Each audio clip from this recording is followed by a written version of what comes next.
আসসালামু আলাইকুম। বিদেশের মাটিতে দেশীয় শাক কৃষিকাজ করছি নিজে দোতলার উপরে।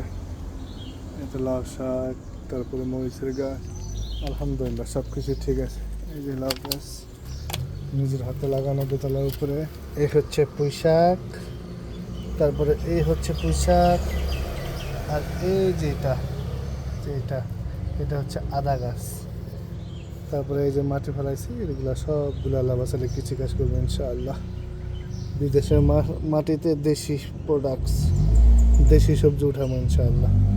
এই যেটা আমার লাউ গাছ, ওইটা সবজি, আর এটা হচ্ছে পুঁই শাক, এইটা হচ্ছে মরিচ গাছ।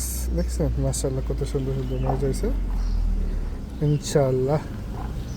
আল্লাহ পাকের রহমত, কত সুন্দর মরিচ, সব কিছু সুন্দর। আল্লাহ বাসালে কত সুন্দর মরিচ। এটা দোয়া করবেন সবাই যাতে আমার কৃষি জমিটা সুন্দর হয়।